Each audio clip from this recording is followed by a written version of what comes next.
Okay. Well, no time like the present. Should we just get it rolling, Miss Elisa? Okay, Let's get it everybody, rolling.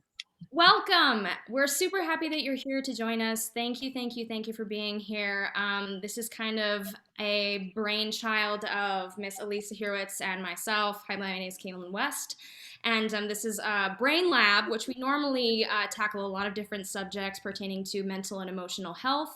But lately, just with everything going on in the world, we've been diving into some other very important topics. Yeah, so today, well, before we get into that, hey, I'm Kalyn West. Hello, this is me. Elisa, go ahead and introduce yourself. I'm Dr. Alisa Hurwitz. I'm a clinical psychologist. My area of expertise is actually in gender identity. And I'm at the gender clinic at Dartmouth, pediatric gender clinic. And you might know me on the Insta as Dr. Drama, where I talk about the intersection of psychology and theater. Yay. Okay, so we have brought all of these individuals together today for the specific sacred conversation of dealing with trans representation on Broadway. Many of you may be familiar with the show Jagged Little Pill and some alterations that were made between the pre-Broadway ART run and then Broadway in 2019. And I'm going to let other people really speak to the context of that, but we're really dealing with some trans erasure that was seen between those two productions and the effect that it has had on the trans community and our community as a whole. So before we really dive into this conversation, I think it's important for us to go over a couple house ground rules. The chat is open to everyone. Our panelists are able to decide whether they would like to view the chat or not. Miss Shoshana, if you want to wave in your little box, is going to be moderating our chat. So you're welcome to post any and all of your questions there. She will be moderating that and deciding which questions come through and get asked audibly to our panelists. So just so you know, the chat will be moderated. And as we're discussing the chat, house rules. We wrote a list. I am just going to read them verbatim off of our list that we made yesterday. So, house rules. Number 1, any transphobic comments in the chat will lead to immediate removal from the space. No exceptions. 2, any hateful or disrespectful comments in the chat will lead to immediate removal from the space. No exceptions. Number 3, anyone who is joining us who is not a speaker, we would ask that you please keep your mics and all of your cameras off, just so we highlight the faces and the voices that we're really focusing on today. But like I said, you may post your questions to the panelists in the chat, and our moderator will take it from there. Number 4, and this is really important, all of our panelists today that you see here are generously and very courageously sharing their energy and their time with us. They do not have to be here. They do not have to share their experience. They do not have to give this energy. So this is a very generous thing that they are doing for all of us here today. So we want to acknowledge that and encourage everyone to proceed with respect, curiosity, active listening, and tremendous gratitude for what these individuals are doing here for us today. And number 5, this discussion is without compromise, centering the trans community. And with that being said, their safety is our priority. So like I said in the first couple of rules, there will be zero tolerance for any of the above behavior. There will be no explanation. It's just one strike, you're out. So these our friends here today are our priority. So I just want to make that known. And with that all being said, we're super happy that you're here. Very excited and looking forward to this conversation. We're going to go in a plethora of directions. And with that note, just a little bit of a content advisory, because I know there's a lot of younger people's or students that are going to be watching this now and in the future. But a little bit of a content advisory today. We will be discussing transphobia, trans erasure, gaslighting, violence, possible mention of mental health and suicidality, and anti-trans legislation. just encompassing everything that could possibly come up in the conversation today. Again, that is on the generosity and openness of our panelists, but just so everyone is aware that those may be possible subjects that we cover. If anybody, any of our panelists feel that I've missed anything, please speak up now and mention anything else if I've missed anything. Great. Okay. And with that being said, I'm going to allow our panelists to introduce themselves to you. We're going to go in alphabetical order by last name. So let's begin with Preston Allen, if you would like to come off mute and introduce yourself to the group. Hello, everyone. I'm Preston Allen. I am so very, very happy to be here today with this group. I have been working in musical theater for like eight-ish years now, and I do primarily musical theater writing, but also some play and screenwriting. And this is very, very important to me. So thank you for this space. Oh, and he, him pronouns. Fantastic. And next up, Donnie, would you like to introduce yourself? Sure. Am I unmuted or do I have to do anything? Because now I feel like I don't know how any of this works. You're good. Hi, everybody. My name is Donnie Sanciado. I use he, him, or they, them pronouns. I'm an actor. I live in New York. I work in theater. And I run an organization called Trans Voices Cabaret that highlights trans, non-binary, and gender non-conforming singers. And this is something that is very important to me, and I'm very grateful that you are having this conversation. So thank you for having me. Really grateful that you're here. All right, next up, Elle Morgan. Hey everyone, I'm Elle Morgan Lee, pronouns she, her. I'm an actress and I'm happy to be in the space with you, but not for the reason that we are here. Yeah, that's it for me. And Christian. Hi, everyone. I'm Christian Lewis, they, them pronouns. I am a queer, non-binary freelance theater critic. You can find me on Twitter at CLewisReviews because I kind of live on that hell site. And when I'm not doing theater things, I'm a PhD candidate at the CUNY Graduate Center. So go CUNY. Fantastic. And Hayley. Hi, Hayley St. James, they, them pronouns. I am a autistic, non-binary lesbian playwright and theater writer. I write at the intersection of LGBTQ, neurodiversity, and joy. And I'm a magical surrealist. And I'm really grateful to be here today. But it's a lot to deal with. But I'm grateful to share this space with all of you wonderful people. Very, very grateful to have you here. I know it's a lot. And then also, Shoshana, do you want to come off and introduce yourself? Our chat moderator? Say hello. Hey everyone, I'm Shoshana, aka B-Way Show, she, her. I'm a theater reporter and photographer. I host The Show Must Go Online and B-Way Show, the podcast, which some of the people here have been on, which is pretty exciting. So thanks for having me. I'm happy to be here, and I'm gonna step away now. Thank you. Okay, friends, now that we have met everyone, Alisa, do you want to take us in? Yes. I just loved hearing everybody introduce themselves because I'm just floored again by how amazing this panel is, and so grateful that you all are here. People, just to reiterate, everybody here is sharing their time and experience, and it's very generous of them. So, you know, we wanted to contextualize where this came from, and then I'm going to pitch it right to Christian from there, because your article that came out in Brooklyn Rail about a week and a half ago really, you know, set things rolling. Yeah, amazing.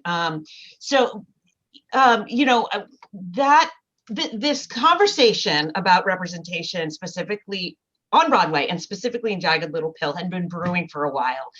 Christian's article came out, and Jagged Little Pill released a video where they denied that the character of Joe was ever anything but cisgender at the ART in Boston. I know a couple of us had seen it in Boston and on Broadway, and so we can comment on that. But I really, Christian, would love to hear from you about your journey with your understanding of the show to writing that amazing piece. Yeah, thank you so much. It has been an amazing whirlwind of the last X number of days since that piece came out. And I'm just so honored that people are reading it and listening to it and talking about it. And we're having this panel, and like, I feel like I'm sometimes just like a blogger in my bedroom. So this feels really great that good things are happening. I did not see Jagged Little Pill in Boston, but I had heard about it because I feel like I have a great Twitter circle of non-binary and trans Twitter people, and if something bad is happening, I feel like I hear about it. And so I heard about it and was like, this is not good. And then I saw Jagged Little Pill during press previews on Broadway, and I saw it with my mom and my sister, and we got out and they were like, oh, that was great and fun. And I was like, no, this is bad, and here's why.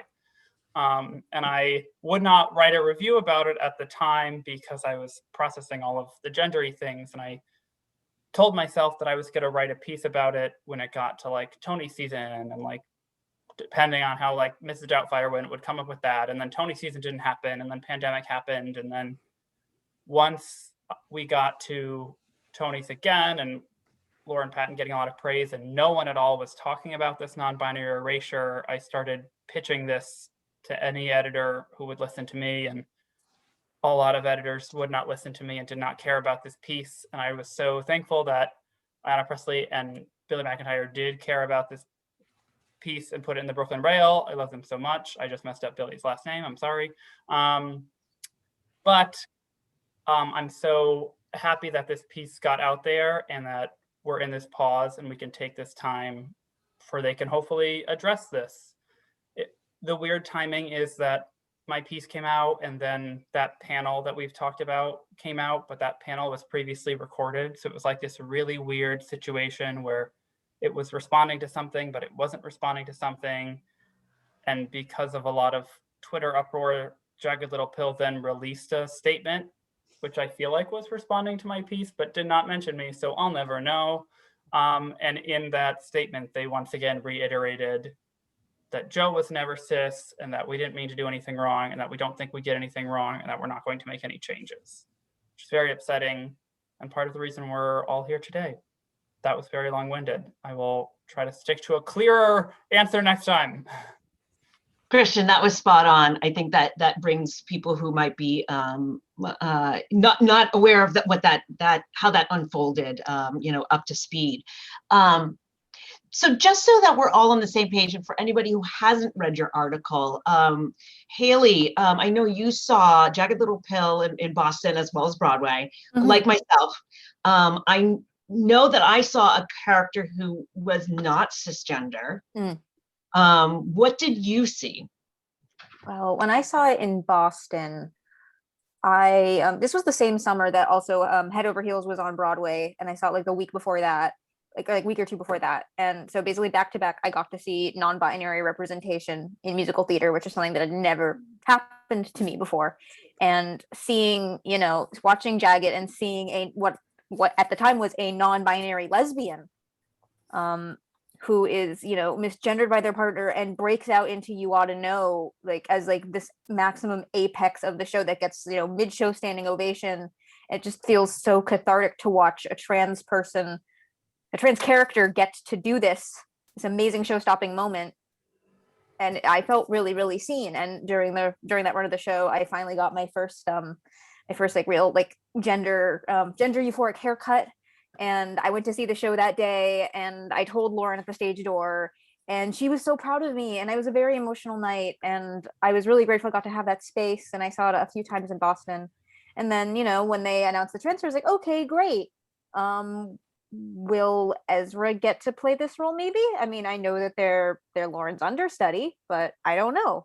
I prefer if they were the principal, but I understand Lauren got all the reviews. But is Joe going to still be trans? Then I heard from people who knew people involved with the workshops, and they were like, that's not really part of the plot anymore. And I got very concerned. And I sort of just stewed in that, and I was like, I'm not sure how excited I am that this is transferring anymore. And I wasn't sure if I was going to see it on Broadway again. I had to see it on Broadway when it was still in previews with a class my last semester at Marymount Manhattan College. It was my class on the business of Broadway. We had to go see 2 shows. So we went to see Jagged as a class, and it was like, a midweek show, still in previews. Audience was like completely full, but it was decently full.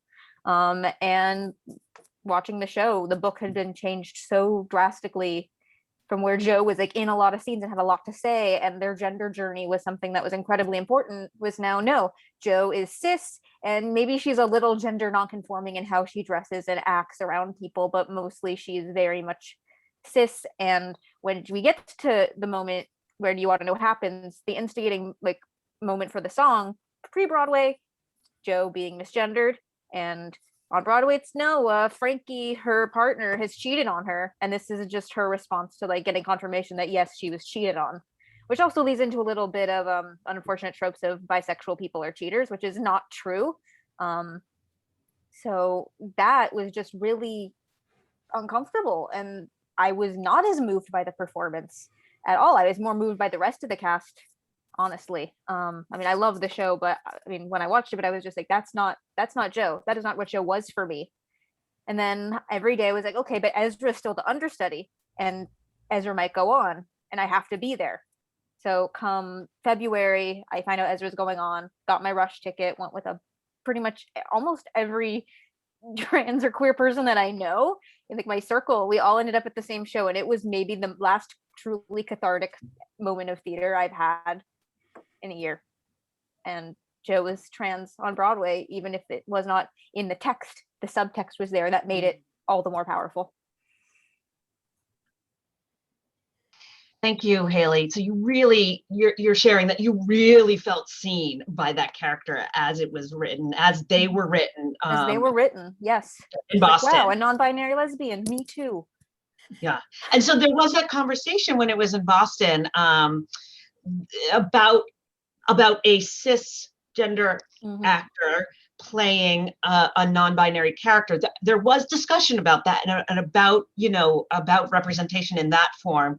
And then the answer seemed to be, well, we'll just erase that the character was non-binary. Did any of the other panels, anyone else on the panel see the show in Boston?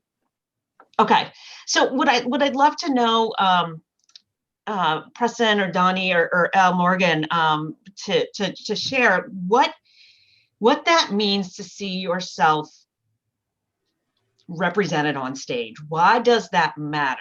I mean, we all know, but please share your personal experience about why that is important. I will jump in, and it's really a sad response to this. I have not seen myself yet on a Broadway stage. So I think that the chance to see yourself is groundbreaking in a way that it makes you feel acknowledged. It makes your very existence feel seen in a world, in a space, in an industry that speaks so highly of being the voice for the voiceless. So this, and even in this conversation, I feel like I am here in this chat in more of a space to support those who were feeling seen in Jagged Little Pill, and to truly discuss what it looks like on the outside, and the reality that this is commercial theater, and that there are things that come along with commercial theater that are unfortunate, especially when we are voices that people think there's not enough of us. Because this thing keeps going on and on and on. Like this Jagged Little Pill situation is one, but look, we're coming out of a season with Doubtfire and Tootsie, and there's another one coming. Some Like It Hot, isn't it? It's like this game that keeps being played with identities, with storylines that have themes that could relate to people who are trans without having us present in the room or in the space at all to help them to build the context of the show. It's just really irresponsible. So just this idea that, I'm sorry, I'm so straying away from your actual question here. Your question is what it feels like to be seen. And it feels, it is wonderful to be acknowledged. And, some people would say, why do you need to be acknowledged? Everyone else is why. Almost everyone else has something there So when you have a show that's allows a character like you to be centered, of course you are going to attach to it and feel seen. And of course that show is going to become very special to you. And then just to have it all turned around because it was an easier choice for marketing and commercial theater purposes to say that that was not the case, it's just irresponsible. And yeah, it's just clear that like they cared more about Lauren Patton and a likelihood of a Tony than about representation. Exactly like you said, Elle Morgan, like it was easier for them to care about one human than a whole community being seen. Yeah, it's more convenient. And at this point, I mean, one of the main reasons why I was really excited to accept this chance to be here is because I'm just very tired of us being overlooked. I'm very tired of people saying that they've spoken with GLAAD. Who at GLAAD is having these conversations with people? Because this happens over and over and over again. So like, at what point do we actually start to have the conversations about how are we being represented in the greater picture? How are trans people truly being considered at GLAAD? Other than an occasional vision award or an occasional, it's like, who is coming in the room and helping these creative teams dramaturgically in ways that are going to help us still feel included? Or if this character was truly written as cis from the beginning, if that was your intention from the beginning, then I would ask of you in your video that you released that sort of just pushed everyone under the rug, I would ask that you say, we screwed up. And we did not do this right. We messed this up. And we know that as a result of us messing this up, the fixing of this that we did was harmful to an entire community. And we now own that. But the fact that there was no ownership and almost just sort of this gaslighting and kind of talking around it from people who are at this point have lists of offending groups of people. So it's a problem. And I feel like at some point we have to be in a space where we can actually have conversations about it, because we all want this theater, we all want this community to do what it's supposed to do. We all want this community to uplift. We all want this community to inspire. So in order for us to do that, we have to actually like have the conversations. Yeah, it's you know, they were telling somebody's story without that, you know, without anybody who has that level of experience in the room. And, you know, we could all write a story about a white cis guy because we are inundated with that narrative. Mm-hmm. You know, but a bunch, I don't want to say a bunch, I don't want to just, but it was a bunch of white cisgender women writing this story mostly. And, you know, and it shows too that we as white liberals can make mistakes. We can be problematic, and our job isn't to not be problematic. That's our goal, right? That's great, but we are going to step in it sometimes, and the job is to take ownership and make amends, like you're saying. Just acknowledge, because now a whole community has been gaslit. And, you know, I saw all these young people who, I hope some of them are here, feel so rejected, broken, finally saw themselves on stage, and then were told, in effect, you didn't see what you saw. But we know what we saw. We know what we saw. Donnie, I see you smiling, you know, in kind of acknowledgement or you know, getting that. Can you talk a little bit about, you know, about your viewpoint on why representation matters? Yeah, I'm smiling in horror because this so smiling in horror. If I didn't laugh, I would have to be crying again. There's so much intersection that goes on in every aspect of life. And as we were saying, like, seeing yourself represented is a tremendous privilege that most people don't realize that they have. And so we get these little snippets, you know, head over heels, and everybody's like, woo! I mean, I saw it 5 times because it was like there was this queer and non-binary representation that I didn't get to see growing up. And, you know, now I still don't get to see as an adult. So out comes Jagged Little Pill, and I'm aware of it before it even opens because everyone's talking about it, because it's just so exciting for the community that it's on our radar, and yay, there's this nugget of representation. and we're happy with crumbs basically. And then in this case, Jagged Little Pill kind of took those crumbs away, and it's almost this extra level of devastation because we got teased with this, hey, look, there you are. Hey, look at this show-stopping number that you got. And then it was pulled away from us. And it happened in conjunction with all of these anti-trans bills that are being pushed in the country right now, trying to ban trans children from sports, or from being able to get on hormone blockers, or politicians getting into the healthcare of children. And there's even talk about parents losing their children if they support their transition. I mean, these bills are outrageous. And, we as a community are inundated with this kind of negative information almost every single day because it's impossible to get away from. And so we cling to the good. And for a hot minute there, Jagged Little Pill was part of that good.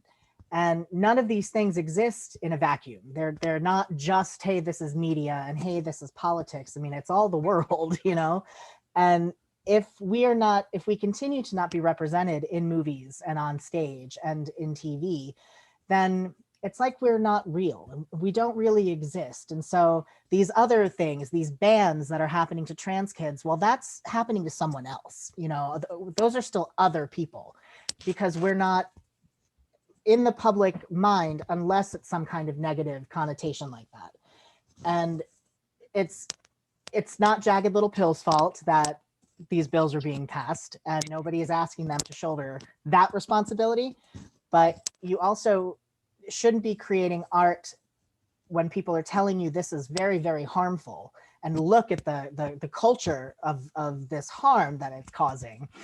And then just kind of have a cavalier attitude of, that's not what we meant. That's not what we did.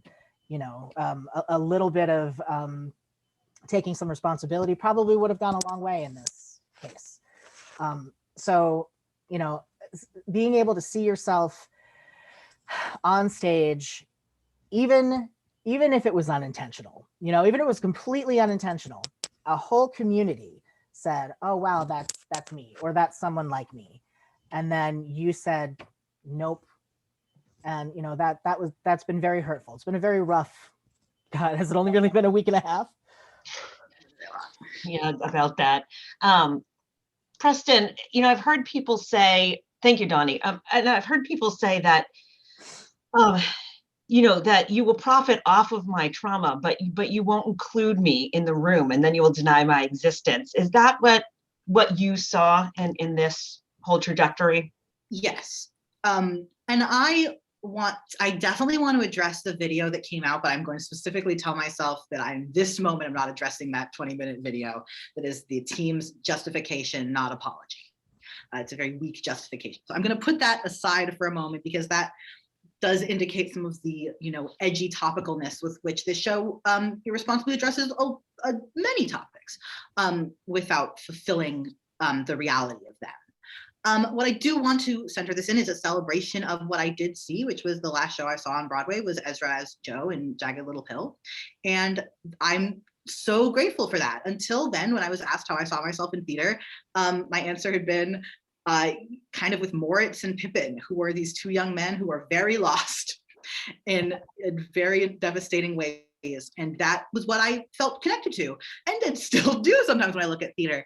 And when I saw Ezra, I did not see a cis Joe. So, we'll talk more about this, but to say that Joe was never written to be cis, clearly an incredibly manufactured sentence, first of all, was a lie on its own, flat out. I did not see a cis Joe. I saw a non-binary Joe. And the Joe that I saw was performed incredibly and fiercely, and we were on our feet and we were crying. I mean, I don't speak for her, I assume other people were crying. And I saw a young person who was watching someone that they had a crush on and loved fall for the cis person in their life, and what that is like. And that can come out as Alanis Morissette's You Ought to Know. That made sense. It doesn't always make sense in jukebox musicals, but obviously that would have made sense. I was behind that.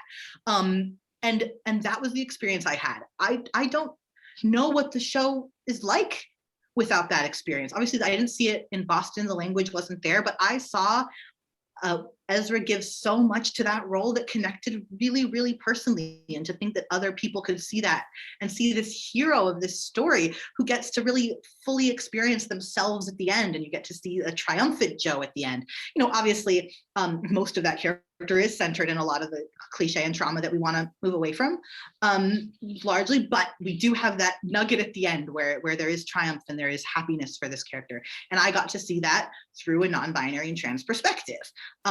And I hope that there's more of that. When this all started happening, and I have used language that I have shifted in development of my own shows, where I've been like, oh, we are not honoring the trans performers here. We're not honoring our non-binary performers with the language I've been using in terms of casting and stuff like that, and kind of checking in on that as adjusting as we move. What I expected was that, you know, in development, they realized that Lauren has, you know, been getting these amazing reviews, is giving this performance, and they realized that, you know, wanting that character to be non-binary was actually in conflict with her identity.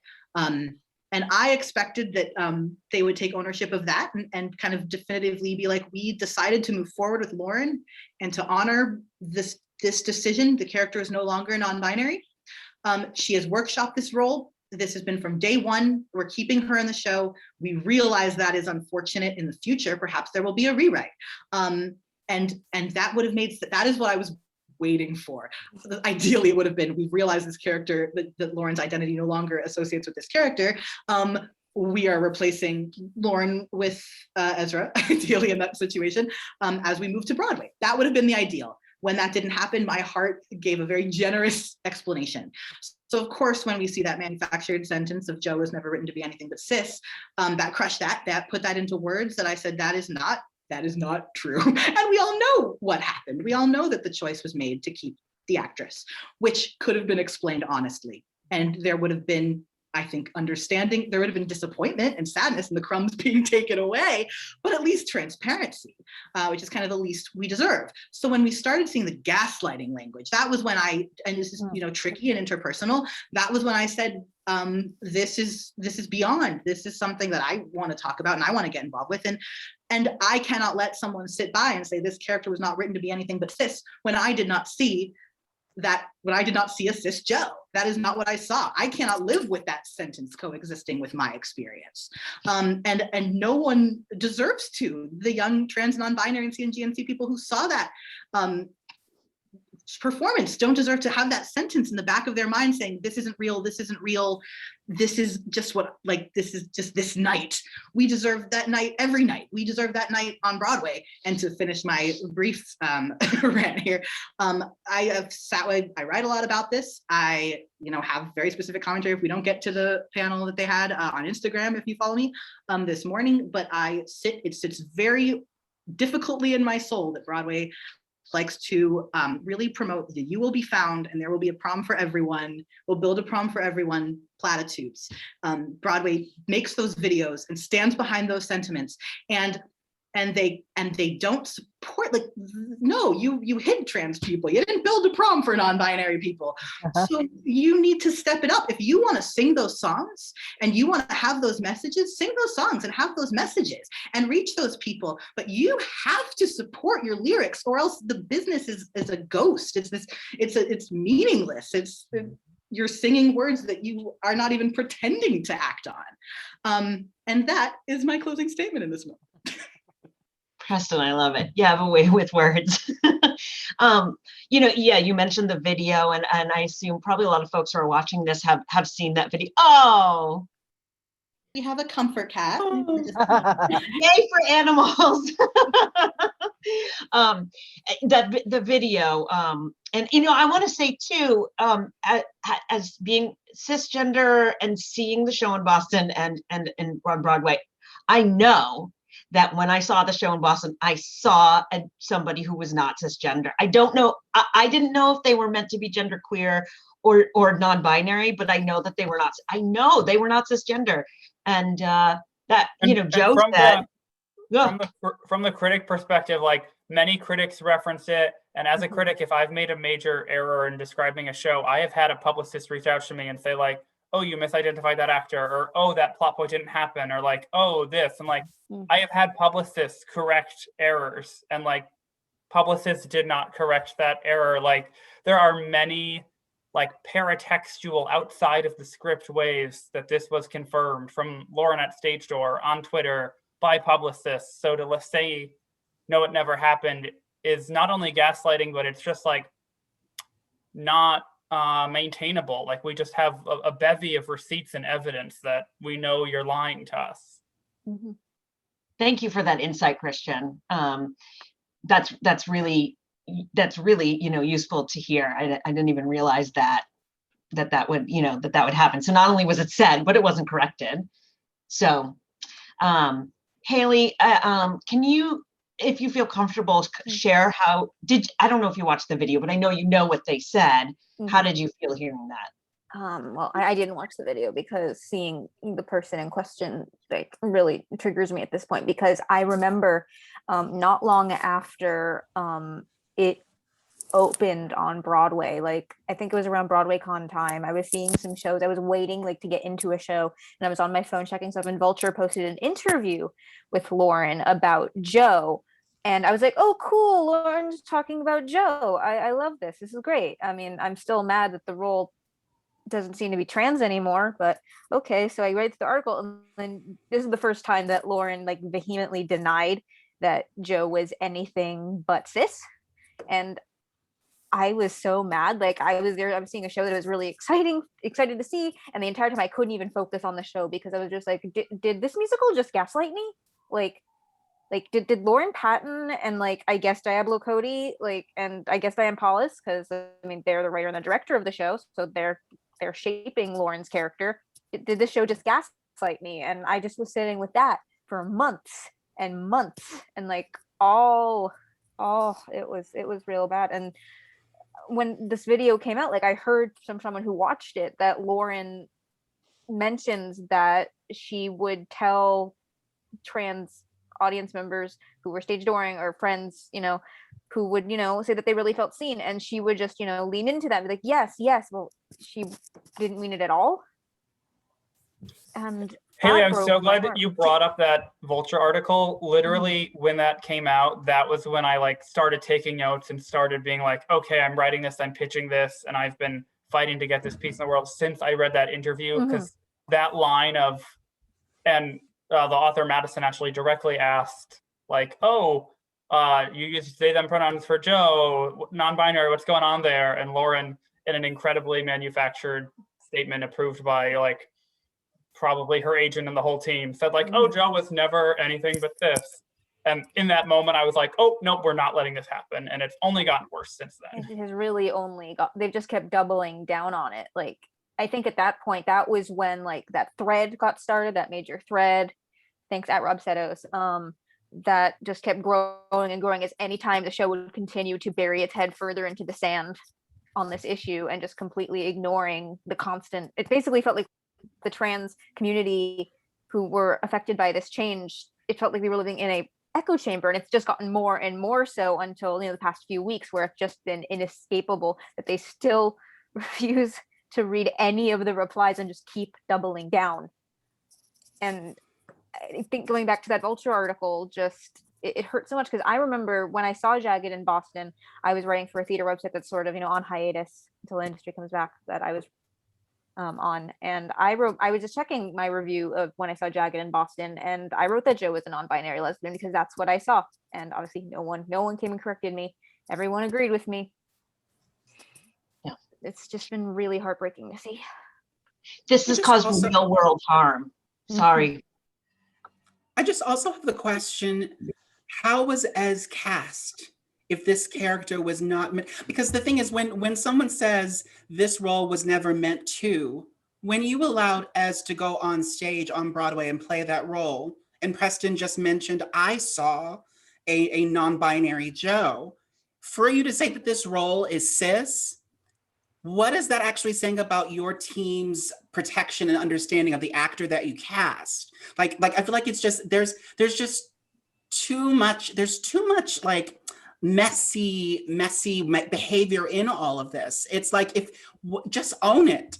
All people are asking you to simply do is own what you did, and then say, what is the road to healing about this? Because like, look, if you wanted to keep Lauren, fantastic. Lauren's work is beautiful, but own that there was a mistake. And it's like, and the thing is, I think in that conversation on the video, Lauren did say, I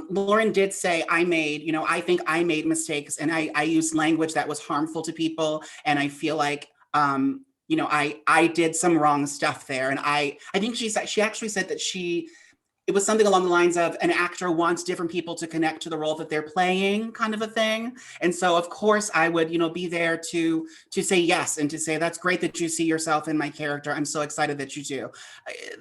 There's lots of feelings about how that could be translated after the fact. But I think that like, it's also an opportunity for us to chat about the realities of the business that we're in and the realities of the commercial theater business that we are in, the sort of stoic machine that we are in, that in some ways, and this is not to protect Lauren in any way, but in some ways we don't know behind the scenes what was said to Lauren, what was cut down on Lauren. Like we had no idea how producers were speaking to Lauren about this situation. For all we know, Lauren might have said, I want to protect the people who are seen, and was met with, no.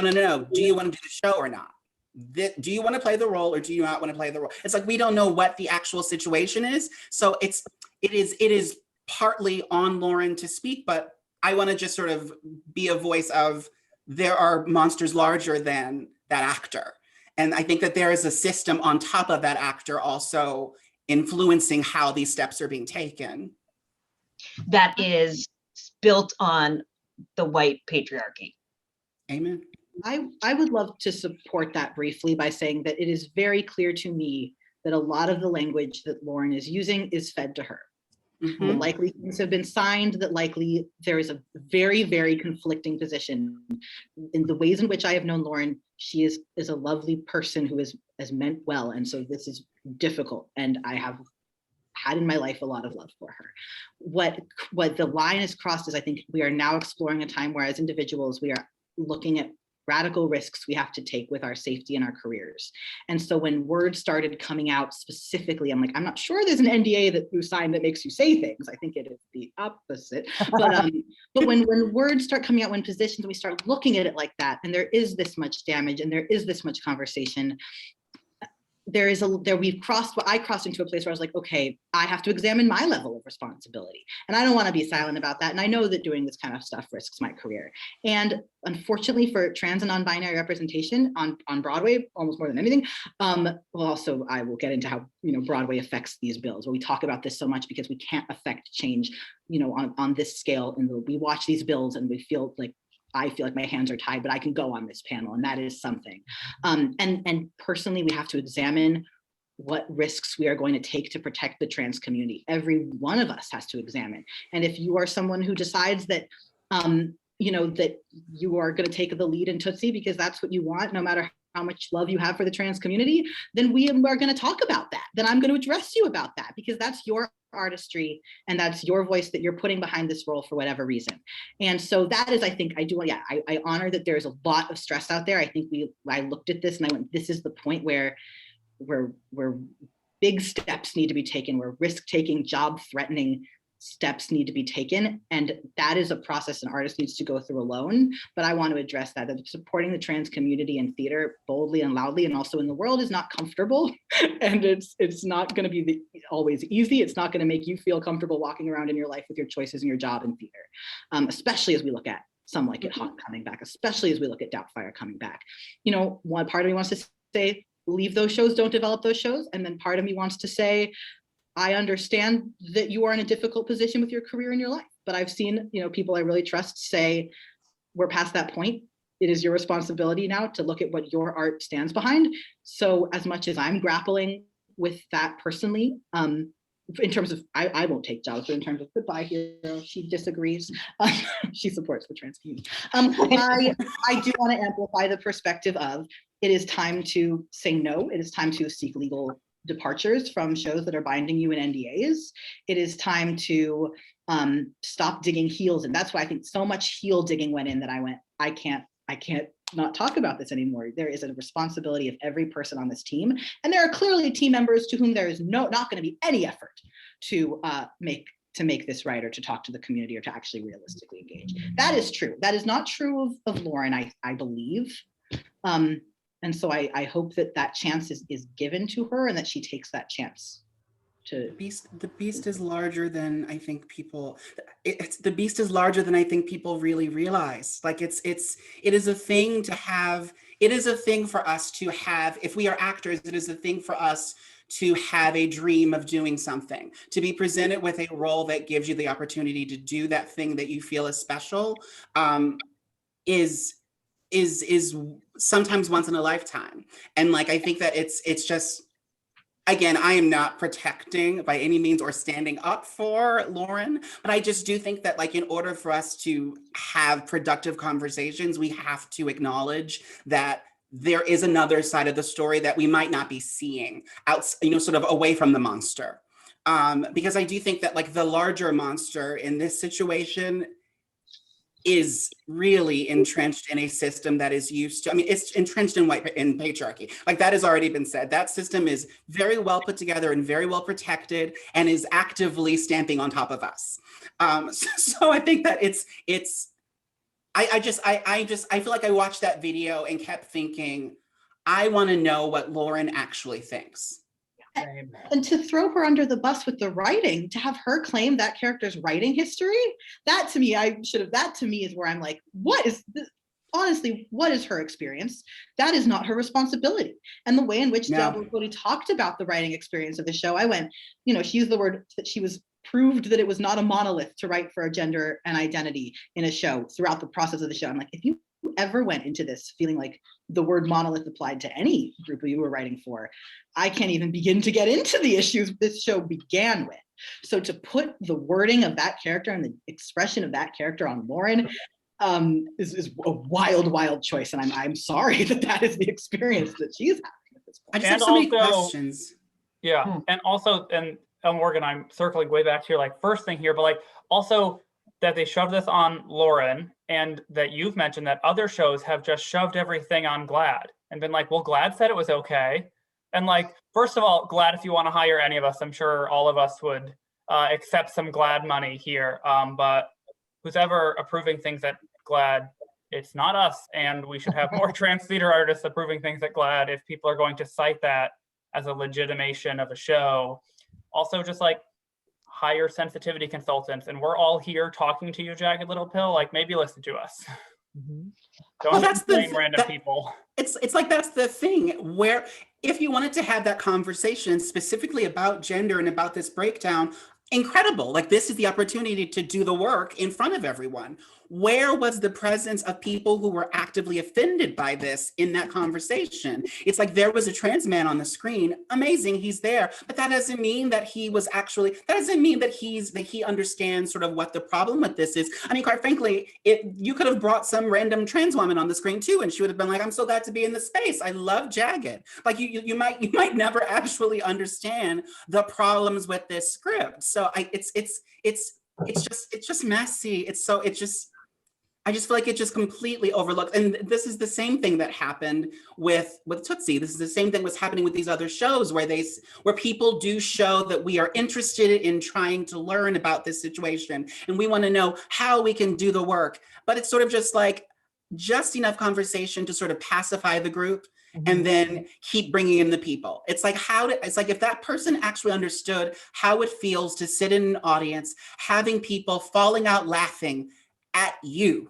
Mm-hmm. And at you are the person that they are laughing at. It's not a joke for you when you leave the theater. It's not a joke for you walking down the street. And now you have 2,000 people sitting around you. I think one of the Seattle papers, one of the trans people that went and saw it was it's this feeling of having 2,000, assumed cis people around you cracking up laughing at you.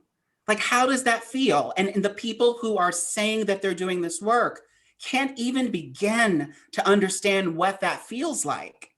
And our voices are out there now. I remember that. I remember reading the 5 people that went and saw it in Seattle, and how heart-wrenching it would be to sit there and have that experience. And then he went on to win a Tony for that role, right? For Tootsie. So did the And- book. So did Yep. the book writer, Robert Horn. My mortal enemy, Robert Horn. And it's like, you know, I don't know if they just think that there aren't a lot of us. This is something. So Jagged Little Pill covers a lot of stuff in 2.5 hours. What storyline did they get rid of? It's like they got rid of the thing that they thought would be missed the least by the fewest amount of people. Mhm. And, you know, when I do sign on to Twitter, I see a lot of, you know, the same, we're all here right now, trans and non-binary people having these conversations. And like, the thing is, there's not 20 of us, you know, and we have a bigger reach than, you know, just being able to be cast aside, or else we wouldn't be having this conversation right now. We wouldn't be, you know, have been asked to do this. We're not just this invisible, quiet part of a community. We're not just 1%. You know, oh, only 1% of people in the United States are transgender. I don't think that more than 1% of people in the United States are comfortable saying they're transgender. You know, so not only is there more of us here, there are more of us in this industry. And today, earlier before this, I was at the Broadway Fights Back protest, and was there for about 2 hours, and I was overcome with how many people were there that, you know, either were wearing trans pride flags or non-binary pride flags. And also, you can see I've got my little shade in the back. It says "Jagged Little Problem." That was my little protest sign. And Bravo. well, I have to say, Emily came up with it. My girlfriend came up with it. So, but I was not the only one giving trans shade out there today. There were a lot of people, and they all looked young. You know, that was something I noticed today. A lot of the change makers there today were young folks ready to come up and actually do something about the racial inequity and trans and non-binary people not getting enough work. And, you know, I mean, just it was moving. And I'm sorry I had to leave when I did, but I'm so glad to be here. And when I was looking around today, I thought, I didn't know there were this many of us. You know, like, we are stronger than we even give ourselves credit for. And it does feel like we shout into the void, because we talk about Tootsie, and we'll talk about Doubtfire, and we'll talk about Some Like It Hot. And it doesn't seem like anything gets changed, except that, you know, the cast and crew do a little performative outrage, and they're like, oh, we hear you, here's a Tony. And nothing changes. But we're not the small, quiet community that people still think that we are. And I saw that today. And I don't know if all of this is going to come down on Jagged Little Pill, just because, congratulations, you were the transphobia at the right place at the right time. But there is a reckoning coming where you're not going to get away with this anymore, because our voices are getting stronger. There are more in number, and we are very slowly getting into more places of power, very slowly. But eventually, someone's going to say something that you have to listen to. And I was very moved by what I saw at the protest today, and also being here with all of you. This is so powerful. It's so powerful, right? This is like, I wanted to have this because your voices matter. Period. Shoshana said that we have a couple of questions coming from the viewers. Hello, everyone. I think I'm still small, but that's okay, because all I want to do is make sure you hear the questions. So I also just want to say thank you to everyone who's been commenting along. We've had some really wonderful and healthy conversations, and everyone's being really respectful, and we appreciate that very much. We have a question here from Kelly saying, hi, I have a question about how we're going to talk about May from & Juliet, which is priming for a debut. May is canonically non-binary and also bi, and also the original actor is Black/Asian. How are we going to talk about those intersections moving forward? Because I want May represented in all those intersections, not just one. One is not more important than the other, but it is on the horizon. And thoughts? I've been talking to some people about & Juliet because it feels like literally an ocean away for me, but I want to know everything about it, and I want to make things happen about it. And I just have gotten to this place where I'm fine if I have to write a big rant about Tootsie and a big rant about JLP and maybe a big rant about & Juliet someday, but I would rather us make changes and have good things happen so I don't have to write those rants. I don't want to have to make a rant and make a Twitter stink and then have us yell and nothing happen. I want something to happen before all that harm is done. And so & Juliet is in this really critical stage right now where it could go really good or it could go really bad. And I'm hoping that this JLP moment is putting a spotlight, like you all said, like maybe JLP is, Donnie said, like maybe Jagged Little Pill is bad place, bad time, and it will make a difference. And I hope it will make a difference. I hope Anne Juliet will listen. I hope Doubtfire will listen. I hope some Like It Hot will all listen to this and will change something before bad things happen, so I don't have to write another one of these pieces. Completely agreed. Does anyone? Oh, I was going to say that I know, I'm not familiar with Anne Juliet, but I know if we're looking at across the pond, that there's a production of Priscilla, Queen of the Desert, that just cast a cis man in a trans role. That is correct. And so there's levels to this industry, and one of them is we are so out of that level of it. You have there's a trans understudy. The trans As of understudy. today, as of just today. Today. Well, who looks significantly younger, but a trans understudy, I guess, is their way.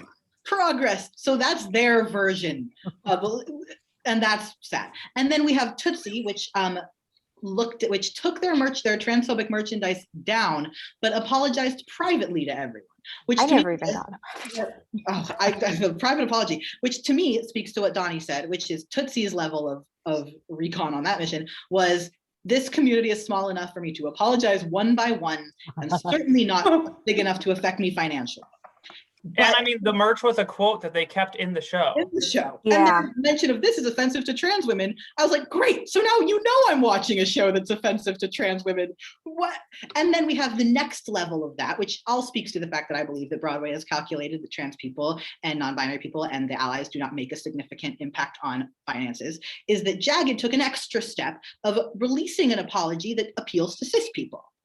So Jagged permeated enough into this discussion to get cis people talking about it, which is great. But then Jagged releases this apology that appeals entirely to explaining away to them, which I've seen responses from cis people going, you should watch this video, it totally explains it.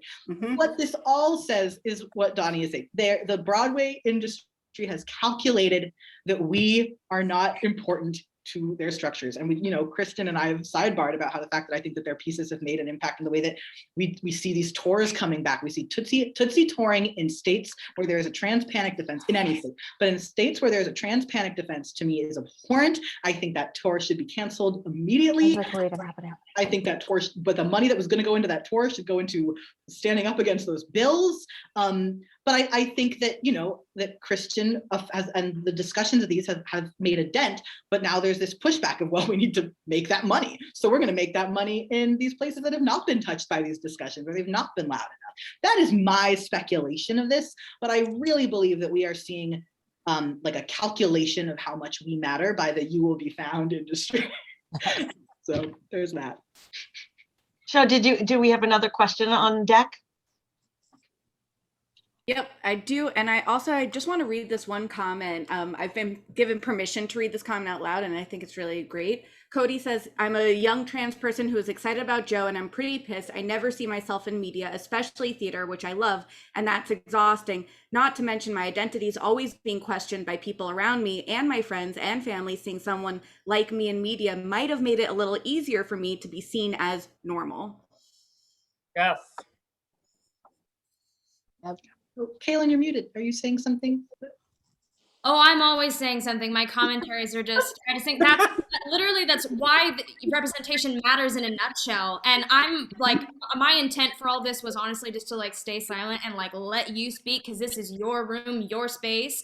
But I do want to throw in while I'm off mute for a moment, that you were speaking so much about accountability and responsibility. And while I'm a very hopeful person, I really don't have a ton of hope that the people at the top are going to be the ones that get the ball rolling.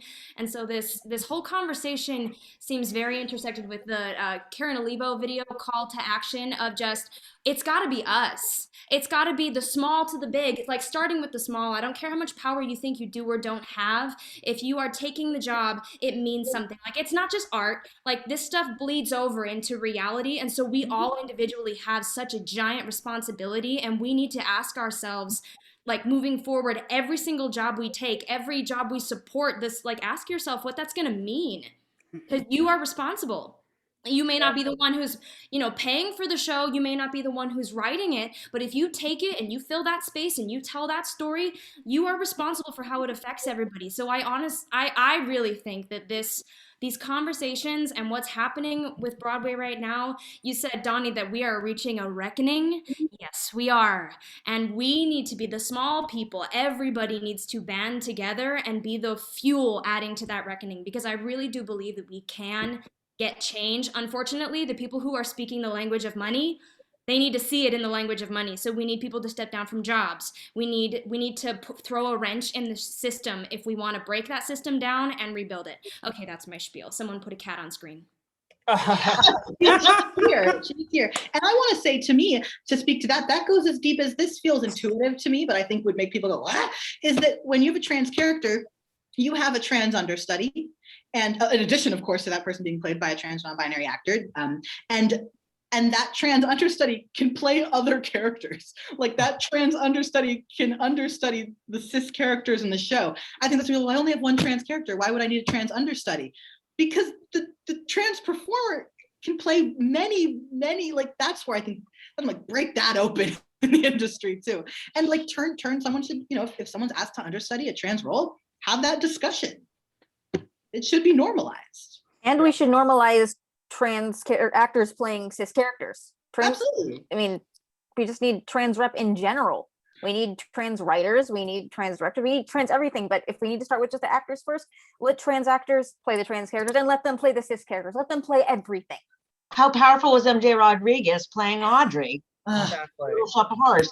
And Elle Morgan's performance is Audrey. And Yes, Elle Morgan. Elle. Yes.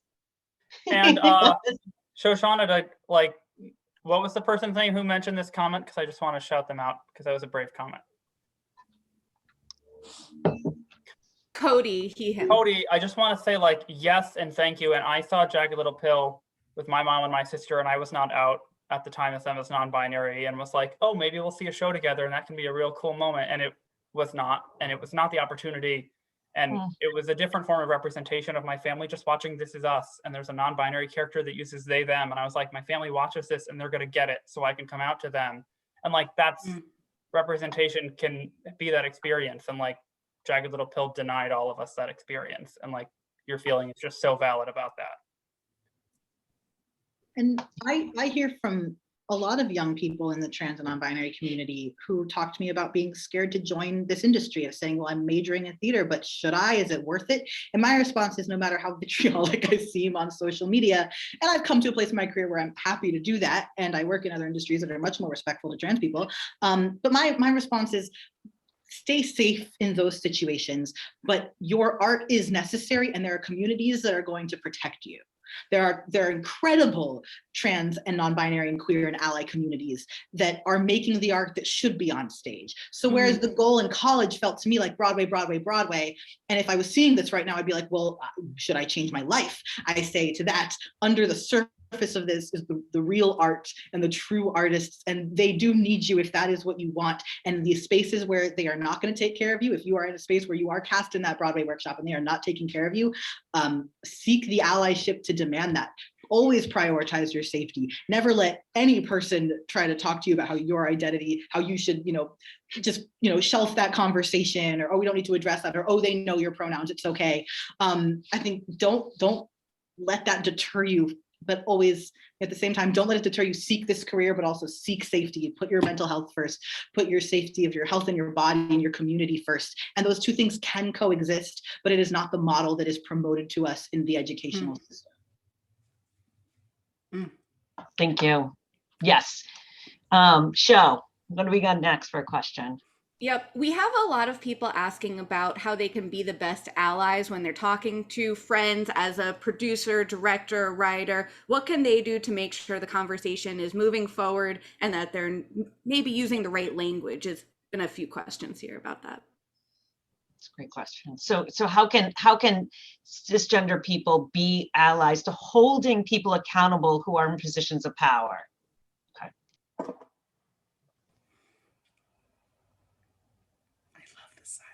Yeah. Oof. Well, I mean, putting yourself out there as an ally is not a passive thing. it is an active thing. You you know, to ally is an action, you know. So when someone is speaking to you and either they use the incorrect language or they say something that you know would be harmful if one of us heard it, not letting it slide by, you know, actually saying, hey, that's either not how that person identifies, or that's not the pronouns that they use, or that kind of comment makes me uncomfortable. I wish you wouldn't say that. I mean, literally any of those things are good starter points, you know. Of course, you know, having a copy of a glossary and, you know, just hitting them with it is a great other, maybe not a starter point, that's more advanced, but any kind of action helps, because the people in power rely on inaction. They rely on complacency. They rely on our silence. And if you want to be a real ally to the community that isn't just putting up, you know, different pictures for the 2 trans holidays we get during the year, one of which is remember us when we're dead, and the other is like, we're here, you know, they're not great holidays in the first place. It's important that you're actively advocating as well. So don't just bring it up when someone says the wrong thing. Don't just correct people. If you're in a position where you're casting a show, you're producing a show, suggest trans actors, you know, for trans roles or cis roles. You know, be actively thinking of us and, you know, our involvement in all stages of the production, in all stages of writing a script, in all stages of your work, so that, you know, you never feel like you're just throwing the word trans out there 2 weeks before a workshop, you know, and they're like, why would you do that? You know, from the very beginning, it needs to be something that's in the room, so that people who are uncomfortable with it, maybe just because of ignorance that isn't harmful, as if there was ignorance that isn't harmful, I guess that doesn't come from a place of anger or hate, can get used to the idea. And then if you're in a place where the ignorance is hateful, you can get the hell out of there. And that is also being an ally. So if you find that you're in a situation where these people are not going to listen to you and it is not safe for a trans person, then as Preston was saying, as other folks were saying, it kind of, you know, falls on your shoulders to unfortunately take the moral responsibility of backing out of said project. So that was a lot. That was kind of rambly, but like, you know, it's a difficult question to answer, how someone can actively ally in these spaces, because there are a lot of things you can do. So I suppose that's beneficial, but a lot of them are going to put you in situations where you may be uncomfortable and it may be hard for you to do those things. But honestly, without you, we're not going to move forward at the speed that we need to. And also, ally means I'm behind you, supporting you. We need you to be with us. We need you not behind us, we need accomplices in this. We need people that are going to be on the same panel with us. Someone who has gotten to know us, someone who's had conversations with us enough to know that they are secure in standing up against someone else or just happening to mention something else. It doesn't always, the thing is, so many cis people in conversations about us are always so nervous about saying the wrong things. But like my personal sentiment is, I need you to mess up so that I can help you get it right. So like it's fine for you to mess up, because then once you mess up, you also can help somebody else who will mess up around you. It's like we need people to just actively be with us, right beside us on this path. And then model how to like recover from an error, model how to do an apology, how to make a good statement, how to make a good change. And like, yeah, trying is better than nothing and lying. There is anger, but there's forgiveness. Like if you are a person with power and if anyone on that panel came forward and actually spoke authentically about what had happened and actually used their power to step down from jobs and to stop mentioning how many Tonys they are nominated for, and instead talk about the reality of the amount of mentioning of Tonys, I was like, all you're doing is proving to me that Tonys are utter nonsense. Anyway, that's how I feel. I've expressed that already today. But like really, like the anger can become, I think, overwhelming forgiveness and seeing the relief of what this situation could become if there was authentic owning up to what happened and the value of, well, if you won all these Tonys or if you're nominated for all these Tonys, it would look at the statement you would make if you said, this is actually more important to me than that. That is an incredible, and it seems so simple. It's, I messed up, I'm going to step away seems so simple, but it is monumental. Also, I see people writing trans characters who are outside of the community, and that is totally fine, but who say nothing about trans causes. I think there's some accidental transparency in that. And I'm like, will you stand up for us also, you know, in the streets and legislature? When we are angry, to me, does what's happening on Broadway trickle down or trickle up, I guess, to like the fact that trans kids might be torn from affirming parents in Texas? Yes, because if you are filling the world and listening and positive representation, and you are putting trans kids and trans teens on stage, and you are showing loving and affirming families, these things will go away. If you overpower, if Broadway can win over the audience that it writes to, which is largely white and largely conservative, and enough money to go see these Broadway shows, they have decided that these issues, like we are seeing in legislature, are difficult for a lot of these audiences. That's not to say that all of those people are the problem, but my facial expression will speak for itself. So if Broadway decides, hey, we're going to take a hit here, but this audience actually that we typically cater to needs these stories, that these families who are coming to Broadway but might be scared of their trans children, it would be so beautiful for them to accidentally stumble upon a story of acceptance. That is so powerful. And that's how Broadway lives up to the platitudes, and then they become real. And then we can actually sing these songs with our hearts behind them. But the reality is how can I stand up for the trans community is so simple. It's affirmation, it's validation, especially of young people, that you are not alone in your programs and your school, and and the more that the cis Broadway stars say that, and the young people who look to them and their huge followings hear that is really important. And the more they condemn these shows, and I've seen that from some people lately. There's a post going around from Erica Henning.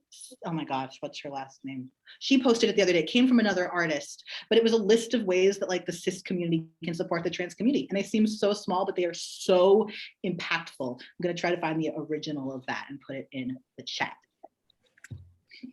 So do we have maybe one more comment or question? This is going by so fast, and there's thoughts already to have a part 2. So stay tuned, everybody. But because there's so much more to cover. But let's get one more question or comment.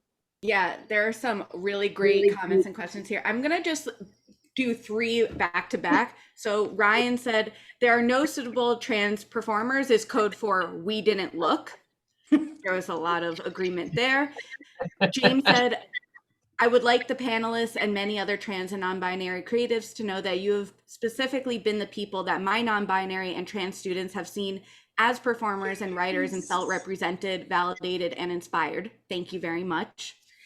And then we've got Jen closing us out saying, and in the realm of Jagged Little Pill, trying to cram as many issues into one piece as possible, there needs to be heightened sensitivity, knowing how to handle each aspect in a way that honors the representation you're aiming for. I'm a non-binary, trans, disabled Jew, and I can't say I've ever seen a character that properly addresses any one of my identities, let alone all of them. So thank you. Yes. The chat was wonderful. I was taking a peek, and the comments were fantastic. Again, so little time because there's so much more to say. And I want to briefly thank Kalyn as my co-host, because when I asked her to join me in this as part of our Brain Lab, she said yes without blinking. And Shoshana for being our chat moderator and helping us make sure that the space was safe, because that was our first priority. And as cis allies, this is literally the least we can do, and we're going to keep doing. But I big time want to thank our panelists, Elle Morgan, Donnie, Christian, Hayley, Preston, all wonderful humans. Again, saying yes to sharing your experiences and your expertise on this topic from your lived experiences.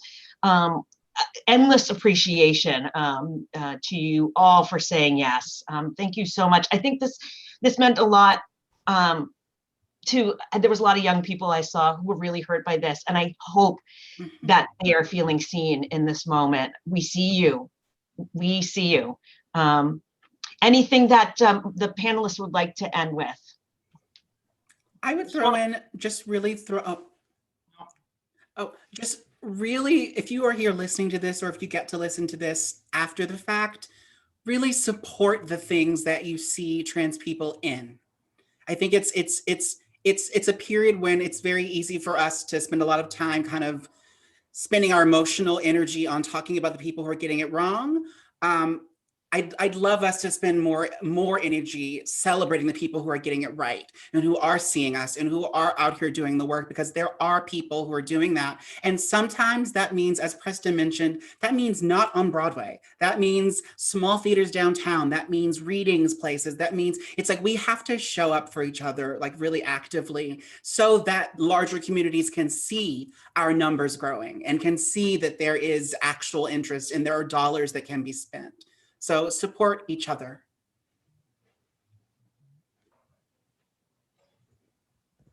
There's literally Any other nothing I could add because that was perfect. Just want to like thank everyone that came, thank everyone that participated, and thank you so much to Alisa and Kalyn and Shoshana for like letting us have this platform and doing this. And I'm just so thankful that we're having these conversations, and I love you all so much. Yeah.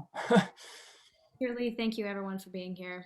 I cannot tell you how grateful we are. So I grateful. would like to say, oh, sorry, go ahead. You're fine. No, I'm so grateful that I got to spend this time with you guys talking about this issue that just, means so much. And I've been very overwhelmed. My spoons have been very low the past few weeks because of all this, like this on top of the rude and stuff and everything going on with accountability in this industry has just completely drained me. And getting to share this space with you guys has just been such a gift. Also, Mrs. Doubtfire people, if you need a sensitivity reader, I'm right here. I would like to briefly put into the ether that as per some of my vague tweets at one point, I tweeted that I thought there should be a, as publicized as any Broadway concert celebrating trans, non-binary, and GNC voices in theater.